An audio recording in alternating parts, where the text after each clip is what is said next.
Bismillahirrahmanirrahim. Assalamualaikum warahmatullahi wabarakatuh. Waalaikumsalam warahmatullahi wabarakatuh. Alhamdulillahi wa kafa.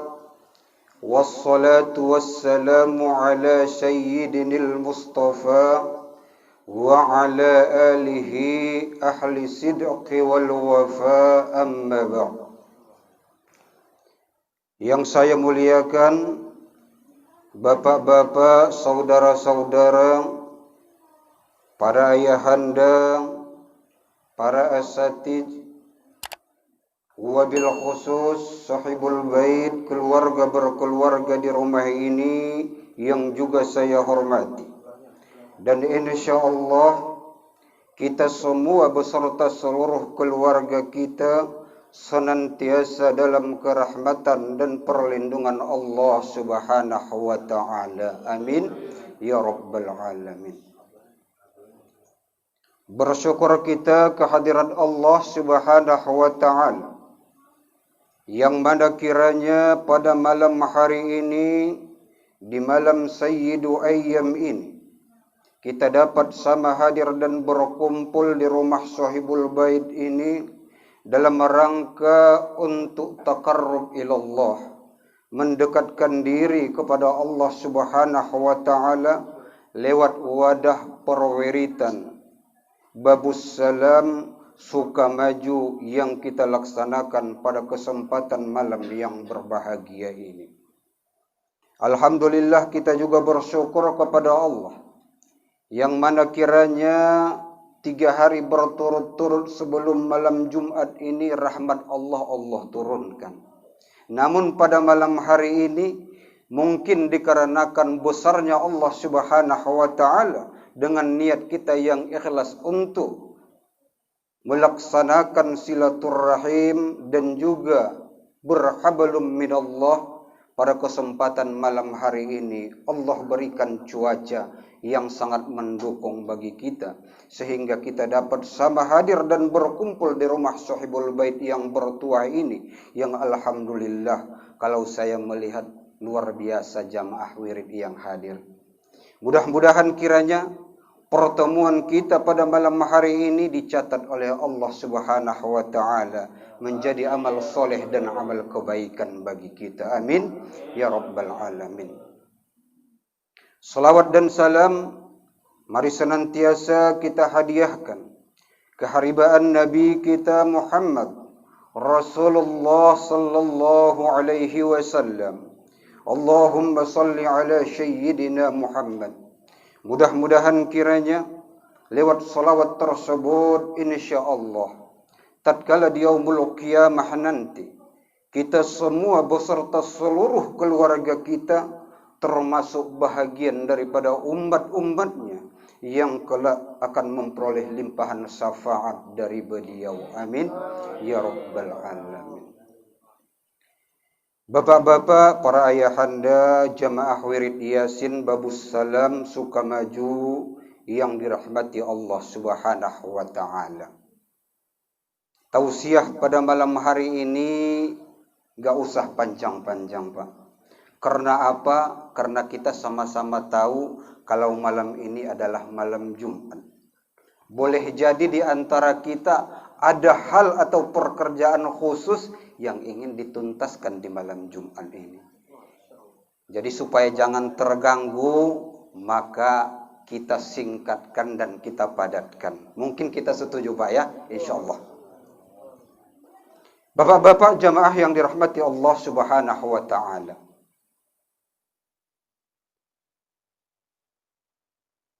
Predikat atau titel yang paling tertinggi yang kelak akan Allah berikan kepada umat muslim yang beriman kepada Allah adalah predikat atau titel takwa. Maka Allah katakan la'allakum tattaqun, agar kita menjadi hamba Allah yang bertakwa. Kenapa? Takwa ini adalah titel yang sangat tinggi yang Allah berikan kepada umat muslim yang beriman kepada Allah Subhanahu wa taala. Karena Allah katakan, "Inna akramakum indallahi atqakum." Sesungguhnya orang yang paling mulia, orang yang paling baik di dalam pandangan Allah Subhanahu wa taala adalah orang yang paling bertakwa. Makanya bapak-bapak jamaah yang dirahmati Allah Subhanahu wa taala, tentunya kalau kita berbicara tentang berbagai persoalan yang timbul atau terjadi pada sekarang ini, pada akhir-akhir ini di negeri kita ini, tentu kita punya pandangan dan penilaian yang berbeda-beda. Sehingga tidak jarang persoalan-persoalan tersebut akan menimbulkan perpecahan, akan menimbulkan perdebatan, perselisihan di kalangan masyarakat. Namun satu hal saya yakin dan percaya, dan kita semua sependapat, bahwa setiap kita, bahkan setiap manusia yang beriman kepada Allah, mempunyai satu keinginan, yakni berharap agar nantinya tatkala di yaumul akhir Allah tempatkan di dalam surga. Setuju, Pak? Setuju. Saya yakin dan percaya, Pak. Sebejat-bejatnya orang, sejahat-jahatnya orang, sedegil-degilnya orang, ketika ditanya nanti ketika di alam akhirat mau masuk surga atau masuk neraka, pasti jawabnya masuk surga. Makanya saya yakin dan percaya kalau masalah ini pasti kita satu keyakinan, satu pendapat, semua ingin masuk surga. Oleh karenanya bapak-bapak jamaah yang dirahmati Allah Subhanahu wa taala, bagaimana kelak nanti agar kita atau orang-orang yang beriman kepada Allah, Allah masukkan ke dalam surga? Maka syaratnya adalah takwa. Sebagaimana yang Allah katakan di dalam surah Ali Imran ayat 133, "Wasari'u ila maghfiratin min rabbikum wa jannah, 'arduhas samawati wal ardu u'iddat lil muttaqin." Bersegeralah kepada ampunan dari Tuhanmu yakni Allah, agar kamu mendapatkan surga yang luasnya seluas langit dan bumi, kata Allah. Dan kemudian surga tersebut Allah persiapkan ganjaran atau balasan bagi orang-orang yang bertakwa. Makanya orang yang bertakwa yang Allah siapkan untuk masuk ke dalam surga. Mudah-mudahan kita semua yang berhadir pada kesempatan ini, pada malam Jumat ini, di perwiritan ini, adalah orang-orang yang nantinya Allah tempatkan di dalam surga, dikarenakan kita adalah orang yang bertakwa. Amin ya rabbal alamin. Maka bagaimana bapak-bapak jamaah yang dirahmati Allah Subhanahu wa taala, tanda-tanda orang yang bertakwa? Maka kita harus introspeksi diri kita renungkan diri kita, bahwasanya di dalam Al-Qur'an surah Ali Imran 134 ada 4 tanda-tanda orang atau ciri-ciri orang yang bertakwa, kata Allah. Yang pertama Allah katakan, allazina yunfikuna fis sarra wad dharra, yakni orang-orang yang selalu istiqomah berinfak, bersedekah di jalan Allah Subhanahu wa taala, baik di saat dalam keadaan lapang maupun ketika dalam keadaan sempit. Adalah orang-orang yang selalu istiqomah berinfak dan bersedekah, baik ketika Allah berikan banyak rezeki kepadanya, dia berinfak bersedekah. Ketika Allah berikan banyak uang, harta dan lain sebagainya kepadanya berupa rezeki, dia bersedekah, berinfak di jalan Allah Subhanahu wa taala. Dan kemudian ketika pun dia Allah berikan suatu ujian, mungkin Allah sikitkan rezekinya, Allah sulitkan rezekinya, maka dia selalu istiqomah di dalam berinfak dan bersedekah kepada di jalan Allah Subhanahu wa taala. Namun yang sering terjadi bapak-bapak jamaah yang dirahmati Allah, kita ini, mungkin pribadi saya juga, atau mungkin bapak-bapak orang-orang tua saya yang berhadir pada malam hari ini, kita sering itu berinfak, bersedekah, menyantuni fakir miskin, anak yatim, manakala kita dalam keadaan lapang. Ketika kita banyak uang, ketika kita banyak rezeki, ketika kita banyak harta, kita berinfak, kita bersedekah. Namun ketika Allah berikan kita ujian, Allah sikitkan rezeki kita. Yang namanya hidup ini ibaratkan roda, kadang di atas, kadang di bawah. Kadangkala kita Allah banyakkan rezeki, Allah uji keimanan kita. Suatu ketika Allah uji dengan rezeki yang sedikit di dalam kehidupan kita. Maka kita juga dituntut oleh Allah Subhanahu wa taala untuk istiqomah sekalipun kita dalam keadaan susah untuk berinfak dan bersedekah. Maka ketika orang banyak uang berinfak wajar. Ketika orang banyak rezeki berinfak bersedekah menyantuni anak yatim wajar. Namun ketika orang yang di saat dia susah, ekonominya lagi sulit, uangnya lagi sedikit, hartanya lagi sedikit, namun dia istiqomah berinfak dan bersedekah, walaupun mungkin nominalnya berbeda ketika dia lagi banyak rezeki, dan kemudian ketika dia sedikit rezeki nominalnya berbeda, namun ini catatan bagi Allah bahwasanya ini adalah tanda-tanda orang yang bertakwa. Ini yang pertama bapak-bapak jamaah yang dirahmati Allah. Selalu istiqomah di dalam berinfak dan bersedekah walau dalam keadaan susah atau dalam keadaan lapang maupun dalam keadaan sempit. Kemudian tanda-tanda orang yang bertakwa Allah katakan di dalam Al-Quran tersebut surah 100 ayat 134, wal kaziminal ghaiz, yakni menahan amarah. Di saat kita memang pantas untuk marah, namun kita mampu atau bisa mengendalikan amarah kita. Di saat kita memang pantas untuk emosi, dikarenakan kita memang harus emosi, namun dikarenakan keimanan kita, kita mampu mengendalikan emosi kita. Maka ini adalah tanda orang yang bertakwa. Ini yang susah, Pak. Apalagi musim hujan sekarang ini, Pak. Kita naik sepeda motor, mau pergi kerja atau mau pergi ke masjid atau mau pergi wirid. Begitu di jalan lewat genangan air datang mobil nyiprat baju kita. Saya yakin, Pak, 1-2 yang bisa mengucapkan subhanallah. Pada umumnya apa, Pak, yang diucapkan? Woi, paling tidak. Atau mungkin dalam hati, memang orang kaya enggak punya ini. Inilah amarah tadi, Pak. Nah, ini contoh kecil. Makanya untuk menahan amarah ini yang paling sulit sebenarnya. Makanya sangat diwanti-wanti oleh Allah Subhanahu wa taala. Kita dituntut untuk sabar. Karena apa? Karena ketika kita sabar berarti kita mampu mengendalikan hawa nafsu kita.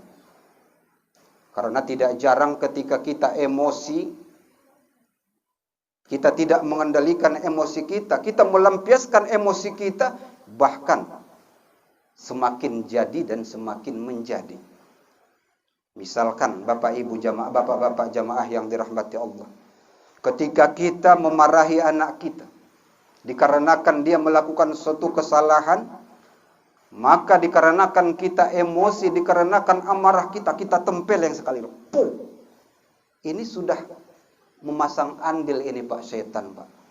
Jangan sebelah aja, sebelahnya lagi ketepok. Nah, ini mungkin sering terjadi kepada kita, Pak. Makanya kita harus menahan emosi kita. Bagaimana agar kita bisa mengendalikan emosi kita, mengendalikan amarah kita. Karena apa? Karena ketika kita tidak mampu mengendalikan amarah kita, maka ini nantinya akan ditunggangi oleh syaitan agar kita terjerumus semakin jauh daripada apa yang kita inginkan atau mungkin apa yang harusnya kita lakukan. Bapak-bapak jamaah yang dirahmati Allah Subhanahu wa taala. Ini yang kedua. Kemudian yang ketiga, Allah katakan tanda-tanda orang yang beriman itu wal afina anin nas. Saling maaf, memaafkan. Ini kaitannya kita dalam berhablum minan nas. Saya seringkali mengatakan bapak-bapak jamaah yang dirahmati Allah, bahwasanya dosa nanti yang akan kita bawa sampai ke pengadilannya Allah itu adalah dosa hablum minan nas, manakala kita tidak selesaikan di kehidupan dunia ini. Tak satu pun di antara manusia yang hidup di dunia ini yang bersih dari yang namanya dosa kepada manusia. Apakah dia seorang ulama pernah punya dosa? Apakah dia seorang ustadz, kiai, dan lain sebagainya, dia pernah melakukan kesalahan kepada sesamanya. Baik disengaja maupun tidak disengaja. Oleh karenanya, dikarenakan kita pernah melakukan kesalahan dan dosa yang harus kita selesaikan di kehidupan di dunia ini, maka kita dituntut untuk wal'afina anin nas. Tanda orang yang bertakwa adalah orang yang mau memaafkan kesalahan orang lain sebelum orang tersebut meminta maaf kepada kita. Dan kemudian ketika kita melakukan kesalahan, kita harus bersegera meminta maaf kepada orang tersebut. Makanya tidak ada istilah dalam agama kita, dalam Islam itu tiada maaf bagimu. Sering terjadi ketika kita berselisih paham dengan seseorang sehingga kita mengucapkan perkataan sampai mati pun tidak akan kumaafkan kesalahanmu. Ini luar biasa, Pak. Ketika itu diaminkan oleh malaikat, maka insya Allah nanti selesaikanlah di alam akhirat di pengadilannya Allah. Kalau di pengadilannya Allah tidak ada tawar-menawar, tidak ada tarik ulur, namun kalau di pengadilan kita di dunia ini mungkin masih ada toleransinya. Beda, Pak. Makanya kita yakin dan percaya kita punya tetangga, kita punya orang tua, kita punya istri, kita punya kerabat dan lain sebagainya. Kita yakin kita pernah melakukan kesalahan, baik disengaja maupun tidak disengaja, maka kita diperintahkan oleh Allah untuk wal'afina anin nas, untuk saling memaafkan. Maafkanlah orang sebelum orang meminta maaf kepada kita, dan kemudian ketika kita merasa bersalah, kita minta maaf kepada orang tersebut. Ini adalah tanda-tanda orang yang bertakwa. Jadi sudah 3, Pak, tanda-tanda orang yang bertakwa. Kemudian yang keempat kata Allah, wallahu yuhibbul muhsinin. Tanda-tanda orang yang bertakwa tersebut adalah orang yang selalu melakukan kebaikan-kebaikan, yang dalam hal ini bisa kita artikan yakni taubatan nasuha.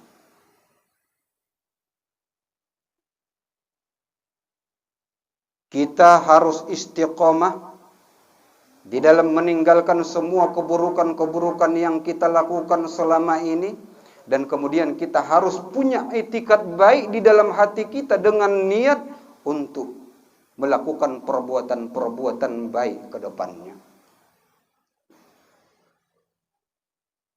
Jadi pernah, Pak, seorang jamaah bertanya, Ustadz, bagaimana Ustadz ketika saya dulunya pernah melakukan suatu kemaksiatan dan kemudian saya bertobat. Kelang 1 bulan kemudian saya lakukan lagi.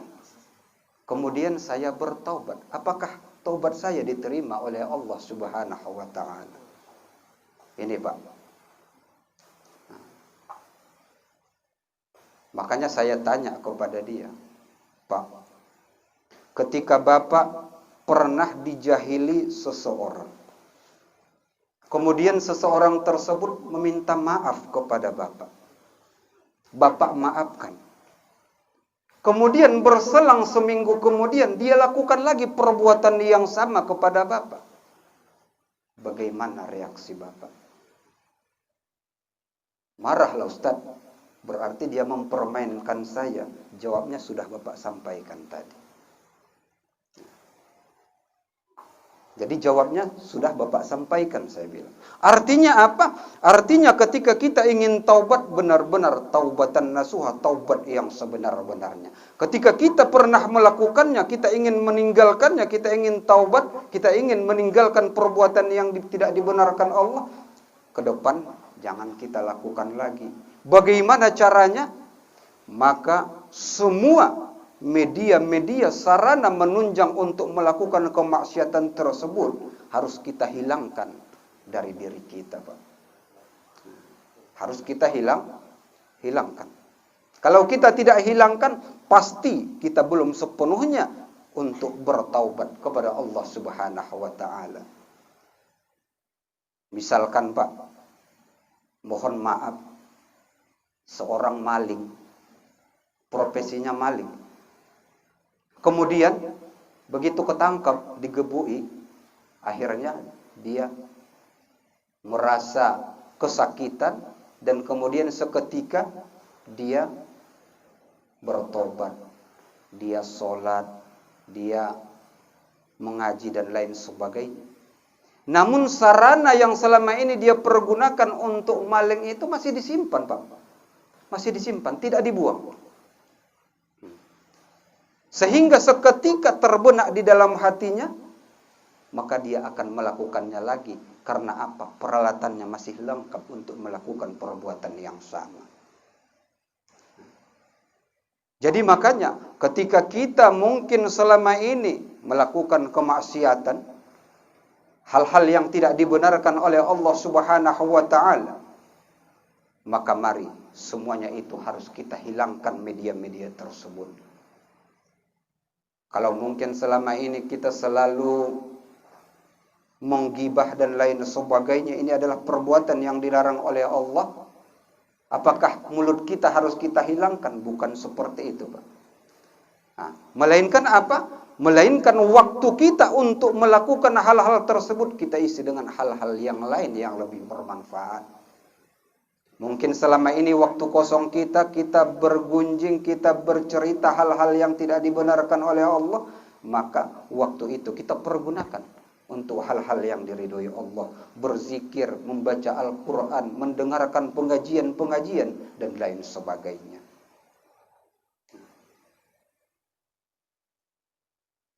Dan kemudian ketika kita selama ini sarana untuk melakukan kejahatan tersebut dengan kaki kita, kita melangkahkan untuk sampai ke tempat tersebut. Apakah kaki kita harus kita buang? Bukan. Melainkan bagaimana? Kaki ini kita arahkan ke tempat-tempat yang diridhoi oleh Allah Subhanahu wa taala. Inilah upaya yang kita lakukan.